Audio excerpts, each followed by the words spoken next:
ሰላም እንደምናላችሁልኝ ክቡራና ክቡራን መድፈኞች ቤተሰቦች የምታደምጡት አርሰናል ኢንፎ ነው። ስለምታደምጡንና ቆይታችሁን ከኛ ጋር ስለምታደርጉ ደግሞ ከልብ ነው የምናመሰግነው። ድምጼ በእሁድ ለታው የአርሰናል ደስታና የደስታ አገላለጽ እስካሁን ድረስ መስተካከል አልቻለም። እናም ለዛ ይቅርታ ጠይቃለሁ። ዛሬ በአንድ ርዕሰ ጉዳይ ላይ ከናንተ ጋር ቆይታ እናደርጋለን። እሁድ ለታ አርሰናል ሴሌብሬሽኑን በሴልኸርስት ፓርክ ካከናወነ በኋላ በሴንትራል ለንደን ጆሽ ኮሮንኬና ሚካኤል አርቴታ በተገኙበት በጣም ደማቅ ፓርቲ ለአርሰናል ተጫዋቾች ተዘጋጅቶላቸው ነበር።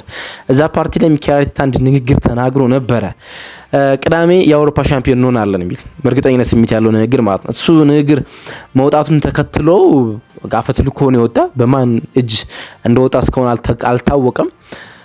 ከወጣ በኋላ የእንግሊዝ ሚዲያዎች ቀስ ቀስ እያሉ ብዙ ስድብ ንግግር እንዲሁም ደግሞ ሚካኤል አርቴታ ላይ ውርጅብኝ እያወረዱበት ይገኛሉ። እነማን ናቸው ይሄን እያደረጉ ያሉት ለምንድን ነው የሚሉትን ጉዳዮች ነው ለመዳሰስ ዛሬ ምን ሞክረው ንግግሩንም አንድምታውን ለመግለጽ እንሞክራለንና በተለይ ካራጋር የሚባለው የቀድሞ የሊቨርፑል ሌጀንድ አሮጋንስ የሚል ቃል ተጠቅሞ ሚካኤል አርቴታን ሲሳደብ ሲተች ሰምተነዋልና የእንግሊዝ ሚዲያዎች እነዚህ ብቻ አይደሉምና የእንግሊዝ ሚዲያ ዘጋገብ ጉዳይ በተለይ ደግሞ ሻምፒዮንስ ሊግ ሲሆን እንዲህ መሆን አለበት የሚሉትን ጉዳዮች ለመዳሰስ እንሞክራለን። ምክንያቱም ሻምፒዮንስ ሊግ የእንግሊዝ ተወካይ ሆኖ ስለሜዳ አርሰናል ማለት ነውና ይሄን ጉዳይ ያወራን ከናንተ ጋር እንቆያለን። ትናንትና ዝውውር በጣም አብዶ ነበር፣ ግን እኛ ሻምፒዮንስ ሊግ ሳይፈጸም ወይ ደግሞ ሻምፒዮንስ ሊግ ሳንጫወት የዝውውር ጉዳዮችን ማውራት አንፈልግም፣ ለዚህኛው ስኳድ ክብር ለመስጠት ያህል። ስለዚህ ምንም አይነት የዝውውር ጉዳዮች አናነሳም እንጂ ትናንትና በርካታ የዝውውር መረጃዎች በተለይ ደግሞ አርሰናል የተመለከቱ ወጥቷል።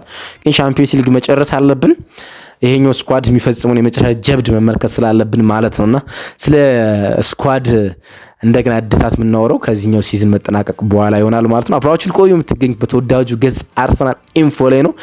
ካዳመጣችሁት በኋላ የኔን ሀሳብ የእናንተን ሀሳብ ደግሞ ኮሜንት መስጫው ላይ ብጽፉልኝ፣ በሚካኤል አርቴታ አስተያየትም እንዲሁም ደግሞ በሚዲያው አዘጋገብ ላይም ብጽፉልኝ በጣም ደስ ይለኛል። አብራችሁን ቆዩ። ገና ስትጀምሩ ቪዲዮን ላይክ አድርጋችሁ ጀምሩ። ሰብስክራይብ በተኑ እናንተን ይጠብቃል እንድትነኩት ማለት ነው። ሁሉንም ስለምታደርጉ ከኛ ጋር ቆይታችሁን ስለምታደርጉ ከልብ እናመሰግናለን። እንመለሳለን።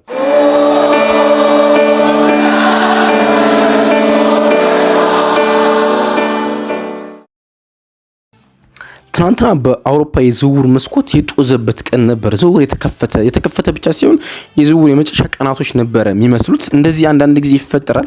ትናንትና እንደዛ ነበር። ለምሳሌ አንቶኒዮ ጎርደን የአርሰናል የረጅም ጊዜ ታርጌት ነበር። እኔም በጣም አጥብቄ እፈልገዋለሁ። በግራ መስመር አጥቂ ቦታ ላይ አንቶኒዮ ጎርደን የመሰለ ኢነርጄቲክ ተጫዋች ፈልግ ነበረ። ግን አንቶኒዮ ጎርደን ወደ ባርሴሎና ማምራቱን ሰማን። አንዲ ሮበርትሰን ወደ ስፐርስ ማቅናቱን ሰማን። የቀድሞ ሊቨርፑል ሌጀንድ የኤንዞ ፈርናንዴዝ ወደ ሪያል ማድሪድ መሄድ የሚቀር አይመስልም።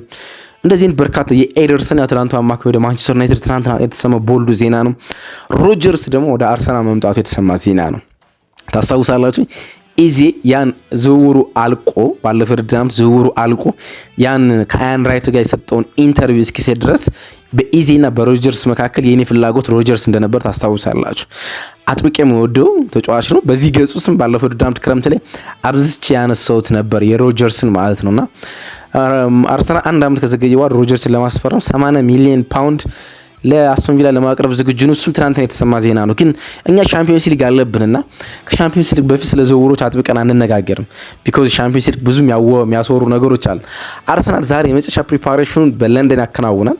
በለንደን ኮሊን ሶባ ሪያሊቲ የልምምድ ማዕከል የመጨረሻ ዝግጅቱን አድርጎ ምሽት ላይ ወደ ቡዳፔስት ያቀናል። ወደ ፑሽካሽ አሬና ለሚከናወነው የሻምፒዮንስ ሊግ ፋይናል ጨዋታ ማለት ነው። ቅዳሜ ምሽት 1 ሰዓት ላይ ጨዋታ ይከናወናል። ዛሬ ይሄዳሉ። ነገ የመጨረሻ ልምምዳቸውን የሮማምፒንግ ልምምዳቸውን በፑሽካሽ አሬና ያከናውናሉ ተብሎ ይጠበቃል። በዛው በስታዲየሙ ማለት ነው። እናም ዛሬ ምሽት ቱታቸውን ለብሰው ወደ ፕሌን ሲገቡና ወደዛም ሲደርሱ ላንድ ሲያደርጉም እንመለከታለን ማለት ነው። አንዳንድ ዜናዎች አሉ። ዩሪያን ቲምበር በመጨረሻው የአርሰናል ትናንትና ልምምድ ላይ ሙሉ በሙሉ ልምምድ ሰርቷል። ዛሬ ይሰራል ተብሎ ይጠበቃል። በሻምፒዮንስ ሊጉ የአርሰናል ስኳድ ውስጥ ይገኛል። በቋሚ አስተላለፍ ውስጥ ጨዋታውን ይጀምር አይጀምር እርግጠኛ መሆን ባንችልም ማለት ነው። ግን ዛሬ ተገናኘ ነው ስለዛ ልናወራ አይደለም።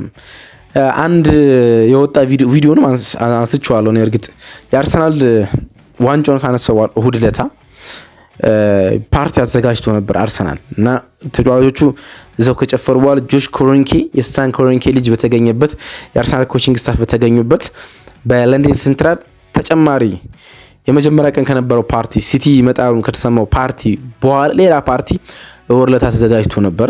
በጣም ሞቅ ያለ ፓርቲ ነበር እና ሚካኤል አርቴታ ለተጫዋቾቹ ቅዳሜ የአውሮፓ ሻምፒዮን ሆናለን ሲል ተናገረ። ለተጫዋቾቹ እሱን የተናገረው እናም ለተጫዋቾች ብቻ ለሚዲያ አይደለም፣ በደስታ በፈንጠዚያ ውስጥ የተነገረ ስሜት ነበርና እሱን ንግግር በፍጹም ሊወጣ ከዛ ክለብ ውስጥ ሊወጣ የክለብ ፓርቲ ሞዱስ ሊወጣ ተቆርጦ ሊወጣ ይገባም ነበር። ግን ማን በሆነ በየትኛው ግለሰብ እንደሆነ ባልታወቀ መንገድ ያ ቪዲዮ ሲወጣ ተመለከተ። ያው ቪዲዮ ብቻ ያፍ እንቅስቃሴው ከዛ በኋላ በጮቱ ስለሆነ እርግጥ የሆነ ቮይስ አይደለም፣ ግን ሳብታይትል ነበረውና ቅዳሜ የአውሮፓ ሻምፒዮን ሆናለን ሲል የተደመጠው ቪዲዮ ወጣ። ከዛ በኋላ እንዲጠፋ ከብዙ ሶሻል ሚዲያዎች እንዲጠፋ ተደርጓል። ግን አርሰናል ቪዲዮን ያወጣው ሰው ምርመራ እንደጀመረ ተሰምቷል። ግን ያ ቪዲዮ ከተሰማ በኋላ የእንግሊዝ ሚዲያዎች ሪአክት ያደረጉበት መንገድ ግን በጣም ያሳፍራል ማለት ነው። አላቅም እሱን ጉዳይ በጣም በሰፊው ለማንሳት ነው ዛሬ እናንተ ጋር የተገኘሁት ማለት ነው። እንግዲህ አንደኛው የኦቨርላፑ የሲቢኤሱ የቀድሞ የሊቨርፑል ሌጀንድ ጂሚ ካራገር ነው። አሮጋንስነት ነው አለው። እኔ እንደዚህ ለማስዋል የሚጠጋ ንግግር ነው ወይ የሚለው በጣም ይደንቅ ነው። አሮጋንስነት ነው ይሄ ንግግር አሉ። እርግጥ ኤንሪኬም ስለዚህ ንግግር ጠይቀውት ነበረ። እሑድ እናያለን ብሎ ነው የመለሰው። ቅዳሜ ሻምፒዮን ሆናለን ብሎ አልኮ ሚካኤል አርቴታ ሲሉት ከጨዋታው በኋላ እናያለን እሱን ሲል ነው የመለሰ። የሚካኤል አርቴታ ፕሬስ ኮንፈረንስ ይጠበቃል፣ ይሄ ጉዳይ መጠየቁ የሚቀር ስላልሆነ ማለት ነው። ግን ላነሳ የወደድኩት ምን መሰላችሁ? ይሄ በኦፊሻል ፕሬስ ኮንፈረንስ ወይም በኦፊሻል ኢንተርቪው ውስጥ የተከናወነ ንግግር አይደለም። በፓርቲ ውስጥ ለተጫዋቾች መነሳሻ የተነገረ ንግግር ነው እና ምንም ልትሉ ትችላላችሁ። ምንም አሰልጣኝ ምንም ይላል። ቢኮዝ ለምሳሌ ብዙ ሩጫዎች እንዳታከናወኑ ዛሬ በዚህ ጨዋታ ላይ፣ ምክንያቱም ቅዳሜ ጨዋታ አለብኝ ይላል አሰልጣኝ በመልበሻ ክፍል ውስጥ ለተጫዋቾቹ። ያን ቡድን እየናቀ አይደለም በፍጹም፣ ያኛው ለዛኛው ጨዋታ ያለውን ክሬዲት እያሳየ ነው። ያ ቪዲዮ ቢወጣ በጣም ያበሳጫል አይደል? ተቃራኒ ቡድኑን ለዚህ ጨዋታ ብዙ ሩጫ እንዳትሮጡ ምናምን ቢል ቢወጣ በጣም ያበሳጫል። መልበሻ ክፍል ውስጥ ብዙ ንግግሮች አሉ። ተጫዋቾችን ልታነሳሱባቸው የሚችሉ በጣም በርካታ ንግግሮችን ታረጋላችሁ። በጣም በርካታ ማለት ነው።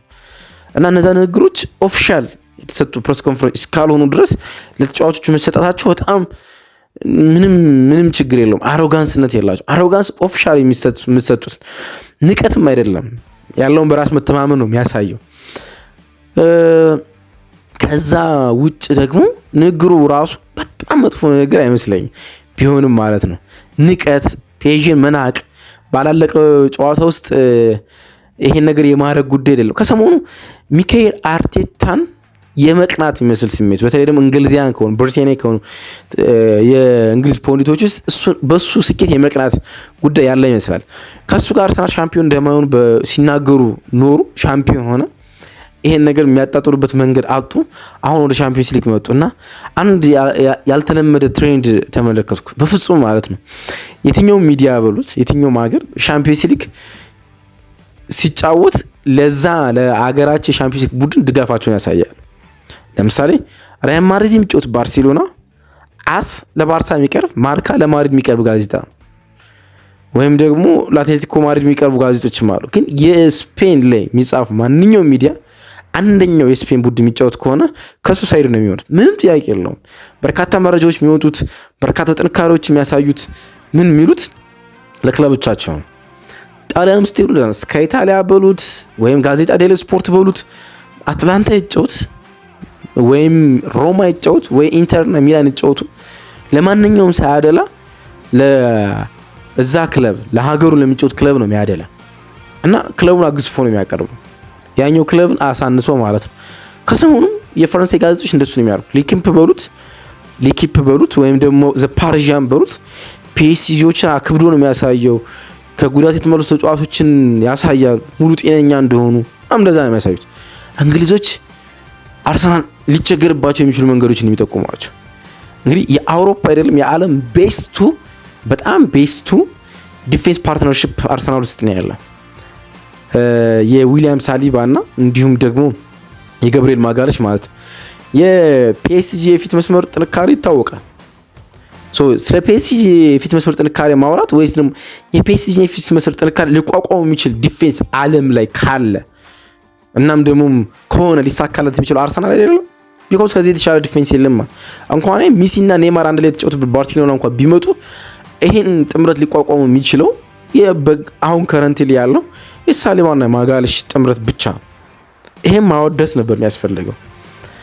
ፔዤ እንደዚህ ቢኖረው እንግሊዝ ሚዲያዎች በሙሉ አርሰናል ከዊሊያም ሳሊባና ገብርኤል ማጋለሽ እንዲሁም ደግሞ ባላንዶኑ ሊያነሰው የሚችሉ ዲክላን ራይስ ከፊት ያሉት እንዲሁም ደግሞ ከፕሪሚየር ሊጉ ቤስ ክሊንሺት እና የሻምፒዮንስ ሊግ ቤስ ክሊንሺት ያለው ግብ ጠባቂ ዴቪድ ራያ ያለው ቲም ነው እያሉ ማንሳት ነው ወይስ ማቃለል ነው?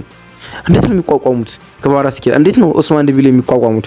እንዴት ነው እያሉ ዴዝሪ ዱዌን አርሰናል ማጣጣል በጣም የሚገርምኝ የእንግሊዝ ሚዲያ የዘገባ አዘጋገብ ነው። ለምን እንደሆነ አላውቅም። የሚጫወተው የእንግሊዝ ቡድን ነው። ካራገር የሊቨርፑል ደጋፊ ሊሆን ይችላል፣ ወይም ደግሞ ኬን የማንቸስተር ዩናይትድ ደጋፊ ሊሆን ይችላል። ኦቨርላፕ በጋርኔቪል የሚዘጋጅ ፕሮግራም ሊሆን ይችላል። ግን ቢቢሲ ዘሰን ወይም ደግሞ ስካይ እነዚህ ዘአትሌቲክ ይሻላል። ዘአትሌቲክ በደንብ ይሻላል። እነዚህ የእንግሊዝ ሚዲያዎች ከአርሰናል ሳይድ የአርሰናል ጥንካሬ ማጉላት፣ ማስፈራራት ፔዥን ያለባቸው አርሰናል ሊቸገርባቸው የሚችሉ ጉዳዮች ነው የሚጽፉት። በጣም ፖዚቲቭ ነው። በሻምፒዮንስ ሊግ የተመለከቷቸው ሁለት ሚዲያዎች ቴሌግራፍ እና ዘአትሌቲክ ናቸው።